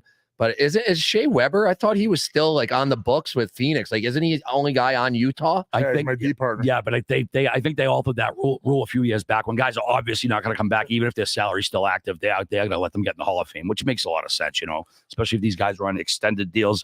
What was your reaction to the Hall of Fame election? So happy for JR. We actually talked to that with him at our Sandbagger in San Diego when we got our asses kicked by him and Timu. And Timu was even saying this. You think the Sandbagger was what did it? Maybe, possibly. I think that Timu was so adamant about JR. You should be in the Hall of Fame. This is bullshit. Like, hearing him say that, I knew there was some chance that he would get in. I'm glad for him. Pavel Datsyuk, one of the biggest no-brainers maybe that I can think of. Shea Weber, in my mind, a little surprised first ballot Hall of Famer. I thought maybe he might have to wait, considering, we've seen some other names have to wait a little bit, but he's a Hall of Famer. The way he changed games, the way he was so dominant, big, strong, physical defenseman with a rocket Weber bomb. Remember that? Weber bomb. Here comes a Weber bomb. So I like it. I love it. I want some more of it. So Weber's in. He should be in. It's just a Mogilny issue for me. So every single year we go over this. I don't understand it. I don't get it. It better happen. And you know what? I think a lot of people thought JR would never get in. So that makes me think Mogilny will. But Mogilny is a Hall of Famer. You think of Alexander Mogilny and what he did in the league, you think of Hall of Fame, in my opinion. So hopefully he ends up getting in. What names am I forgetting? A couple of women. Walt Kachuk isn't in. I know. No, isn't in. I thought you meant of guys who should. No, the people who got in. This performance by him after the game, shoving RA out of there, might get him over. How hated RA is right now, them voters might get him right in. He's still American, so I don't know about that. Either David Poyle and Colin Campbell, two of the other names. What? Okay, makes sense to me. I mean, David Poyle, fucking A, dude. That guy did it for a long time. He had a small market team in Nashville be competitive quite often. He did a great job. Incredible drafter, especially of defensemen. God damn. Dan Hamhuis. I always mess that up. Weber, Suter. It was just like Ekholm. It was just Ryan Ellis. He was just always bringing in stud defensemen. And I think that he's well-deserved there. Colin Campbell, I know Greg Campbell very well. Awesome guy, Stanley Cup champion. I don't know his dad that well, but he's been around the league for so long, and I love seeing people get in the Hall of Fame. I'm not somebody who's going to sit there at a name and say, what the fuck, he should have never got in, because if you're even up for it, you're that great of a player. You've had that great of a career that if you get in, great for you. I don't have a vote in it, so if you're in, I'm just happy for you, because as Biz has made it quite clear, he'd let in anyone. Merles would be in the Hall of Fame if it was up to Biz. 100%. Yeah, and Dowitz and Wendell Pohl, they play for RA would be for journalist. Yeah, journalist of the year. They do have that drunkest journalist in the history of hockey. His picture would have the choke collar. I think this might have actually been a headband, Biz, not an actual choker. Oh, I know. Someone picked it off the bus. But you made it a choker. You told me to keep it on, buddy. I was listening to my man. I did. And I would mention the two women, Dowitz, Wendell Pohl. They played for the U.S. women's team, played in the 02 and 06 Olympic teams back then, won a silver and bronze respectively. Boys, lots of news went on the last couple of days. Yeah. I mean, Elliot mentioned, Biz, you were telling me, he said it might be one of the crazier weeks we've had. I think it might have been G or Pasha who said it, but I read the tweet too, and I was excited when I saw it. And we talk about it all the time, guys, with the hard cap and the fact that, it moved up $4 million. That's not a crazy amount given what the $4 million next year. So knowing that, it does change it. So, in 2 years, you got $8 million more. Sure. I think that probably allows people to make some more moves than maybe usually. Yeah, and I also think that people are looking at like how aggressive Bill Zito with what he did and the moves that he made, and saying, we're a few moves away. Like, let's get aggressive here. So I know the Allmark one went down, and there's some other crazy ones. So I just think that, like, once again, with everything and where their league's at, and the fact that it's on a heater, all these crazy moves happening in the offense or the offseason, to keep the momentum going is just what the game needs. And I don't know if we're going to dive into that Allmark right now, but if you're a Bees fan, holy fuck, losing your mind right now. You have one of the best. I was surprised. You have a guy who's a season removed from winning a Vezina, and he's getting a fucking 25th overall first round pick, a late first round pick. Corpusalo, and I believe there's a prospect. Yeah, Corpusalo was one of the worst statistical goalies in the NHL last year. Yeah, but dude, come on, things can change quick. Yes, he's a very athletic guy, and Ottawa's not the easiest team to play for because they give up a lot of grade A's. I think he also led the league in amount of goals he let up on the first shot of the game this season. So a reset will be good for him going into a team like Boston, who has great structure. But to me, it's just like, Ottawa had to get him off the books. Like, he makes $3 million, not much less than what Allmark makes. So a 25th in return to me is just lunacy. I thought the Bruins had a great opportunity with Allmark to bring in a player who could really help them. That's what I'm saying. And it's like, oh my God, you have Swayman. Now you can get another player with Allmark. You need centers, and boom, you're like, wait, what? We didn't even get anyone to help up Who front. is the other player involved? There was one Mark Kastelic, and he's a bottom six center at that. Like, and they have 6 of those at this point. And people forget they have the best AHL goalie in the AHL right now, Brandon Bussey. So like they have homegrown talent. They have Michael DiPietro as well. Calgary, that was the best goalie. Either way, he's good. He's unbelievable. I mean, they just re-signed him to a 3-year deal, so it doesn't make any sense why they would make that. And they've retained 25%, but it's like if you want to get rid of Korpisalo now, you have to attach an asset to it. Do you not? That's what that's kind of where I was going, where if anything, that should have been, you should be getting something for taking him based on the season he had and the fact that you have to get him off the book. So very a big head scratcher. We'll see. Normally I'm okay with a lot of the moves that the Bees make, but this one just didn't feel like the right fit. Well, this goes back to the power and the leverage and him just deciding he didn't want that trade to go down at the deadline. Whatever they had built up, I believe somebody said it was to LA, and he said no. And when a player has the ability to say no, it's like you're hamstrung a little bit. And they didn't. Go ahead. Oh, sorry, what I didn't mean. You don't want to go to LA, but you're going to Ottawa? I know. I don't. Yeah, just to let people know the trade, they traded Linus Ullmark to Ottawa for goalie Jonas Korpisalo, Mark Kastelic in the first you mentioned this weekend, the 25th overall. Ullmark, he's only got 1 more year left on the deal at $5 million. I think that was very a factor on the return. Korpisalo has 4 more years left at $4 million AAV. The Sens are retaining 25% of that. Kastelic 1 more year at $835K. Listen, Ullmark was hardly a number 1 goalie when the Bruins brought him in. A lot of people was shaking their heads when the Bruins brought him in, right? Coming from Buffalo, he wasn't really an established number 1 goal. System goalie? I'm not calling him a system goalie at all, but I'm saying he's their number 1 goalie. Korpisalo was a pretty damn good goalie in Columbus. Things didn't work out in Ottawa. I think he's going to be a damn good goalie again in Boston, and pairing him with a guy like Swayman, I have no issue with it at all. So I just feel like why not? Yeah, why not just keep Ullmark? You know they work well together. You know it works. Like you're just brought in another goalie, similar salaries. It makes $1 million less. Just hold on to Ullmark till next year. And around mid-season, some teams panicking, you're going to get more than a first rounder for him, or even wait to the deadline like you were going to this year, and you're going to get more than a 25th overall pick. I have heard they are shopping the first round pick, though. We heard that down on the ice last night. They're aggressively shopping it. They need help. Yeah, they need help in the center position, and I don't know how you go about doing that, but Draisaitl. Yeah, I don't think that's happening. Yeah, September a long way off as well. I think that'll be a distraction too, having Ullmark. Yeah, that could be a distraction in the locker room, right? If you know you're going to trade him. So, anyways, moving right along. San Jose picked up defenseman Jake Wallman in a 2nd-round pick in a trade with Detroit. The old future considerations. He's got 2 more years at $3.4 million. What this feels almost like a salary dump. Eisenman was done with the gritty. I heard that. That's what I heard. Eisenman he saw those gritties. He's like, you're going to the worst team in the league. So it's kind of an odd deal. I think Wallman played pretty well in Detroit. Didn't know much about him. All of a sudden, he scored some big goals, playing a lot of minutes. But maybe that's a move with something else in mind. I don't know. But I think Mike Greer's looking at it like we need veterans who are proven NHLers in here. And they've done a good job. And they got Goudreau over from New York in that weird waivers move. And who else did they bring over?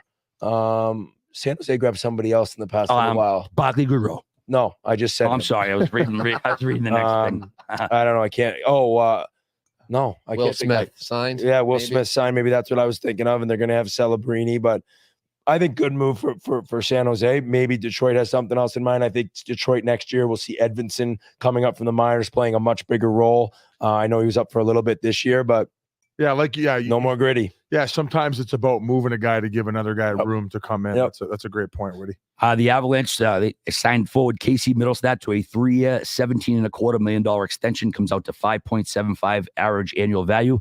Merles, what's your take on this signing? They still change the scenery. Yeah, I mean, they traded a guy, Bo Byram, who is he's going to be a top 2 defenseman forever, and you had to make sure you don't lose him. So no matter what he did, he 0 goals in the playoffs, and I still think you got to re-sign him just because of what you gave up for him. Yep. So, but he did well. He was second line. I don't know if he's the second line center on a cup winning team, but I mean, he's NHL. He's an NHLer. He's this NHLer second liner, but I don't think he's a cup winning second liner. I think that if he wants to get there, he has to have a major off season and gain that half a step of speed. I don't think he's fast enough in order to keep up at the pace in which Colorado wants to play. I thought he had a solid playoff. But when Jamie Benn's burning you off of a fucking 200-foot sprint down the ice, I don't know if your speed is where it needs to be. But in Colorado, and this is a nice little bridge deal to see if he's able to get to that place. And look at like maybe not next year, but in years 2 or 3, if you say the cap keeps bumping up 4 and then maybe even another 4, like he could end up being your third line center. And that's an incredible third line center who can chew guys up in that spot, but still looking to replace that Kadri. They've just been trying to replace that. Now, call marks. Like, biggest for me is Nichushkin. What is going to happen there? Like, I nobody knows how that'll play out. And then Landeskog. Will Landeskog be able to go? It sounds like he's definitely going to be giving it a shot, but who knows if he'll be able to be the player he once was. So there are a lot of kind of question marks around Colorado. But when you have McKinnon and you have Rantanen and you have Makar, it's like that core, you're set up to be a successful team. It's just, you see Florida, you need those pieces. You need those depth pieces and those players that can produce when the game gets even rougher. So Middlestat, I don't know if he has that grit that they're chasing that they lost with Kadri, but maybe he can grow into it. He's still pretty young. Yeah, I just think like when you're going to beat Colorado, if you are going to go to the Cup, you're going to have to beat Vegas. You're going to have to beat Edmonton. You're going to have to beat Dallas. And that's not the second line center that can beat those teams. Yeah, he had 10 points in 18 regular season games, but he actually had 9 points in 11 playoff games. I thought he had a pretty good playoffs himself. Winnipeg Jets signed defenseman Dylan DeMello to a 4-year, $19.6 million extension. Comes out to a shade under $5 million a year. 31-year-old. He was San Jose's 6th-round pick way back in 2011. Biz, what do you got for us on this one? Repeat it, sorry. That's all right, no problem. Dylan DeMello, 4 years, $19.6 million extension with the Jets. 31-year-old defenseman. Yeah, I actually think that their back end like overperformed expectations this season, and I like his game. I think he's a solid. He's probably what, a number 3, probably more of a 4 on a Stanley Cup. Yeah, on a Stanley Cup winning team. I think he blocks a ton of shots. I feel like I had him in fantasy, and he was always winning me the block shot. He's a gamer, and he's a foxhole guy, and a good second layer guy. Where if you want to establish that culture, you need to keep around. So I think it's a solid deal, and I don't know. Paul Maurice seems to think they have the recipe to win one. I don't know about that. I think he just really appreciates the fan base and his time there and how it all ended with him resigning. And I think he just wants success for that team. Yeah, I don't know if he actually believes. Yeah, a little tummy sticks. Like, okay, I left you guys. I end up winning a Stanley Cup, but I really hope you get yours. Yeah. I don't know if you gave him truth serum. It's like if you leave your wife and you find someone better, and I just want my ex to find happiness. Yeah, I don't know. I'm probably not going there on that one. I'd like to not think about that, but maybe, I don't know. Do you hope your ex finds like somebody better than you? Yes. Okay, that's a nice guy move for you. That's true love. Our buddy Schmaltzy, but the big scoop, the big tuna. Lam O'Brien signed a $3 million extension with Utah, man. Well, he knew what he was doing when they did that introductory press conference. He's like, I'm going to make these fans love me. They're going to have to resign me. I think every team should have a guy like that. Yeah. He's a morale guy. He's just great in the community, shows up every day to work. He's willing to fight anybody. He creates energy. He was a fan favorite with the Arizona Coyotes. I think that's going to transfer over to Utah, and especially early on, establishing a culture and a fan base. You need guys who are willing to not only do everything they need at the rink and on the ice, but also get in the community and shake hands and make fans feel like they're a part of it. And I think Spicy Tuna is the perfect guy for that. You saw it with that intro when they first got there, and I think that it might have been Schmaltzy who gave him that the nickname. Or maybe it was Heat Daddy. So they're huge on. I think they were the ones who actually broke the trade. I think it was Schmaltzy, and couldn't be happier for Liam O'Brien. Kind of like he's a better player than I was, but like kind of like a similar type guy where he's just like a fan favorite. Vibes guy. He's a vibes guy. He's a glue guy. He's a menace. He's a menace. He's not crushing everything in Old Town like I was. I think he's happily married with a kid, but that's probably the only difference. And that he's making over $1 million, which I never did. For Jeff Skinner, expected to be bought out by the Sabres perhaps today. He's got 3 years left on that 8-year, $72 million deal he signed. He's a 10-time 20-goal scorer, 6-time 30-goal scorer, and 1-time 40-goal scorer.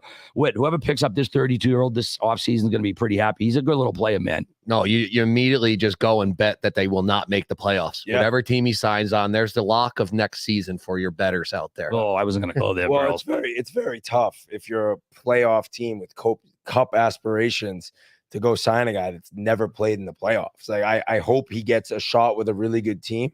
The good thing is with his buyout and how much money he's made and will still receive, he'll be willing to take close to league minimum, I would think. I mean, he'll probably have to, because even though he has numbers, league minimum is probably a little bit of an exaggeration, but it will not be a number where you're like, oh my God, maybe $2 million a year. You're like Duchesne in Dallas kind of thing, like him. Exactly. And I hope he gets in the playoffs. I hope he really gets a chance to play in the best time of year.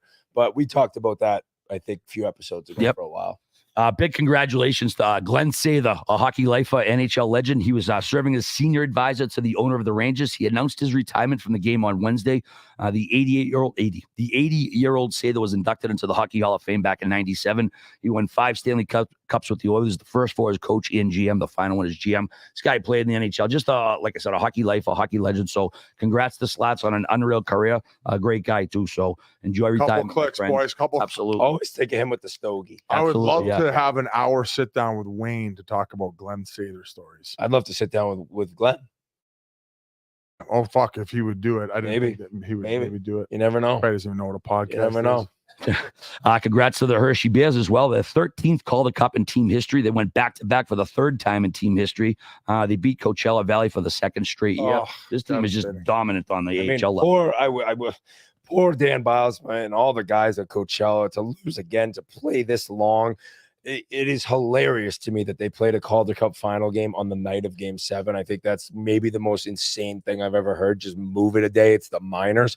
But Dan Bosman's moving on, and he's moving up. So as hard and as heartbreaking that is, and I'm sure he feels horrible for the team and himself, he's back in the NHL, so happy for him. And it's I think it's a great thing when you have a coach that's down in the minors and he's seeing the prospects and he's working with guys that are going to have to be a big part of the NHL team in the future, and then being able to bring that coach up. I think that is the dream scenario for most teams. If you can have your AHL coach work his way up and be there for a while and then come up to the NHL and know a bunch of the younger prospects, I think that's perfect. So I love what's happened in Seattle. Yeah, and I think he was our assistant in Wilkes-Barre when we went to the finals against the Chicago Wolves, and we lost that one in 6. So he's now at least been to 3 Calder Cup finals and never won.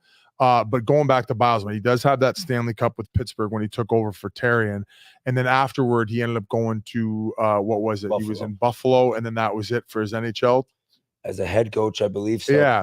So and he was a young head coach, right? So a lot of learning lessons early on. That fizzled out. He went and, reestablished his coaching abilities in the minors. He's had success there.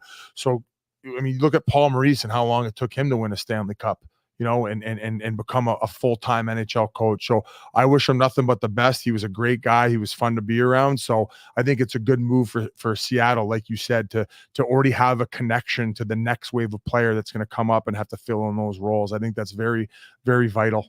To go over to the Hershey side, Brian Helmer, his old teammate of mine. He's VP of hockey operations, I believe. He was the guy when we were in San Antonio together. He was going to play his 1,000th pro game, and he was a guy that always had the big goatee. So Jans made all of us on the team grow out our beards, and then right before the game, we all shaved the goatee for him. So we all played his 1,000th game with a goatee. That's I thought awesome. that was pretty fun. That is awesome. That's such a Yan, That's great guy. Yeah, with the Bic razors too, so everyone's bleeding out Oh, yeah. warm up. Oh, geez. You get the fucking gauze. I think is Todd Nelson's their head coach down there in Hershey, and Todd Nelson, is that it? I don't know, but that He was in Hershey Bears Edmonton, team, I they're think, a at fucking one point. wagon That every year. organization is crazy. Yeah, They 13 just chips. win. That's all they do. This November, good stuff coming. We have the CHL USA Challenge. We're going to have the American kids facing off versus the Canadian kids this November. It's a 2-game series. Did that kind of jump out? It's basically This is incredible. This is awesome. And you've had the national development program or national team development program, become so successful and become so different. Same as I said, I didn't play in this NHL. The NTDP that I was at is nothing like now. These kids are so good, so skilled. And then you've always had the CHL top prospects game. So the under 18 team in Plymouth, Michigan, those are the draft eligible kids, most of them, unless they're late birthdays that year. And they've played around. They play college teams. They play USHL. They play international, but they never face off against the best draft eligible players in the CHL. And now RA, I wish it was 2 out of 3. I think that maybe would have been a little bit better to guarantee yourself a victor, as opposed to if they split this, there isn't a winner. Well, aggregate. Yeah, I mean, yeah, I know, but like if you win 4-1 and then lose 2-0, like, are you really the champion? Like, it's a little odd to me. Yeah, but it's not even more according to the rules. It's not even more. Well, the rules you just made up for aggregate. But what do you mean? I mean, it happens in soccer. You're the soccer guy, Mr. Yeah. Mr. Is this the Chelsea Champions guy? League? Are we talking Champions League or draft prospects in the CHL and the USA? Well, we're talking about something that was brand new. I mean, we're talking about something that was newly established. Yeah, and my point was 2 out of 3 would be better. And then you're like, well, aggregate. Well, they also have. When has aggregate been used in hockey? I think it has in the past. When? At some point. I think we had that in ECAC's first round when I Oh, played. sick. What a league. A long time ago. Easy It's like a high-end show. Did you not like his answer? No, I just think that if you're going to lean towards the ECAC first round in 1997, you're reaching a little bit. All I'm saying is I wanted 2 out of 3.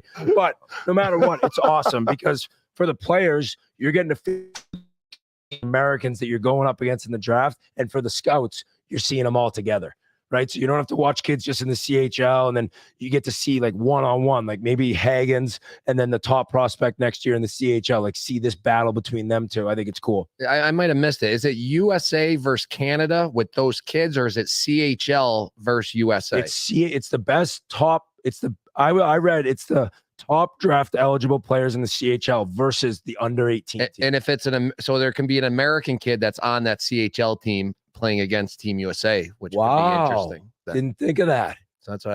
So maybe you're saying it'll only be Canadian I don't know. kids? Yeah, I don't know. Yeah. Yeah. Yeah, it's like a big high-end showcase. I guess is probably a good way to put it. No, I think we should have probably read the fine print, but No, who gives a fuck? no, I was just in. Or else you're correct. You're correct. So a kid, There's gonna a be kid will American play kids. against the US. A US kid, that's weird. Yeah, Tampa Bay head coach John Cooper. He's going to coach Canada at the Four Nations Face-Off in the 2026 Olympics. No surprise there, I'd say. Not at all. And he's got one thing left. You get the cups, get that gold medal, and and you're he'll be in the Hall of Fame anyway. Yeah, no doubt. The longest tenured active coach, just finished his 12th season out in Tampa. He was going to coach Canada back at the 22 Olympics, but the NHL did not partake. Biz, what do you got? Oh, it's a no-brainer, and I think he just signed like a 1-year extension, so he's got 2 years left now with the Tampa Bay Lightning too. So I mean, we talk about these coaches and the paydays that they're getting. Once this dynasty run for the Tampa Bay Lightning is over, I mean, who the fuck he's going to get the bag? Oh man. my God, he's going to get a Babcock type deal. Yep. Right, like 6-7 million a year. So he knows how to manage all those egos and those unbelievable players and the press conferences, everything. So, like I said, I don't think there was another option. All right, congratulations, pal. Happy for you.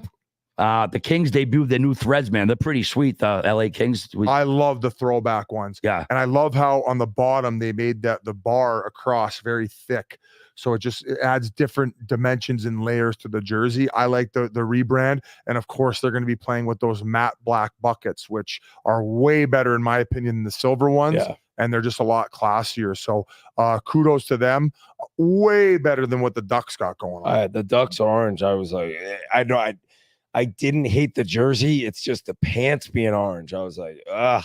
But as we've seen with Dallas and their like neon yellow or green jersey, like it's about the younger kids. It's about selling the jerseys and wanting these 14, 15-year-olds to want this cool orange jersey. And maybe it pops off on camera on TV, but I didn't love just that much orange in a uniform. I wasn't a huge fan. Yeah, just to listeners, the Ducks about an hour and a half after the Kings put their tweet out, the Ducks did as well. But I think Radko Gudas is maybe the first guy in history to make a Duck actually look mean.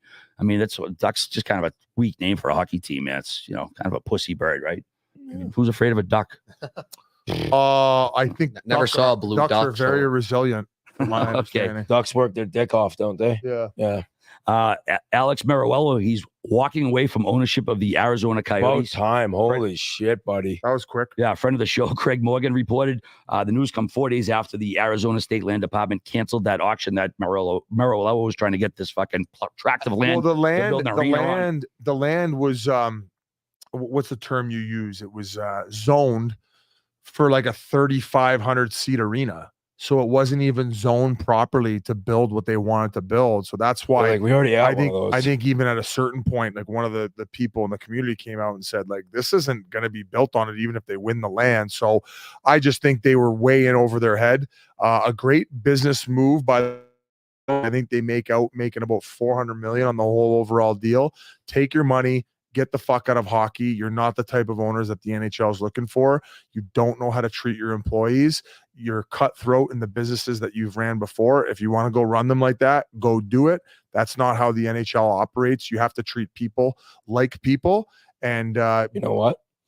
The Panthers are perfect proof of what an owner means. Exactly. And you saw Florida flounder for years, and then Vinny Viola comes in.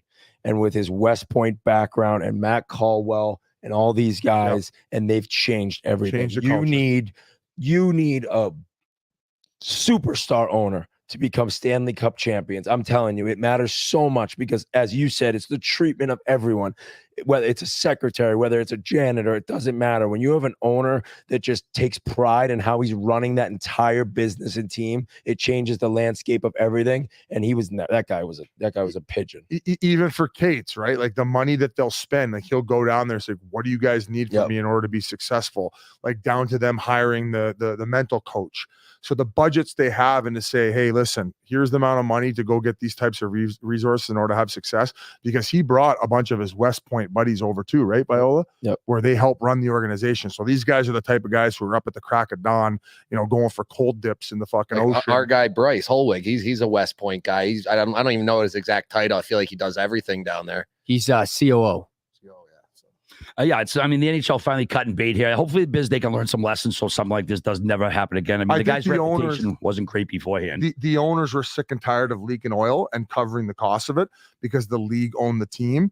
And then ultimately, this guy came on board and it seemed like he had enough money and he wanted to make a difference and pulled the wool over their eyes. And hey, it's a learning experience and move on. Where nowadays, they just got Ryan Smith from Utah, another incredible person and a visionary.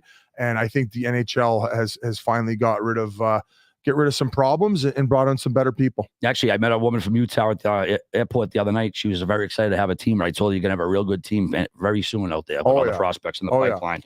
Chiclets Cup registration is open. The ball street hockey is full with teams waitlisted. We do have co-ed in women's division spots available. As for the roller division, the D division is full, but other divisions do have a couple slots. Of course, we'll be in London, Ontario, September 19th and 20th. Oh, yeah. Memes' hometown, folks. You can register at barstoolsports.com/events, Merles. What went on with the Big Deal Selects meeting on the bus? I didn't really get to catch all Terry of it was with fucking Terry. drunker than a maggot. I just said, Terry, I think you might have to retire. You and Biz are brutal. And Terry, he just fired his world championship ring right in my face. And he's a ball hockey Hall of Famer. I was just trying to get him going a little bit. I just said, listen, you guys are just nonstop talking about the talent and the heart and how much you guys mean to each other, which is all true, but you haven't won.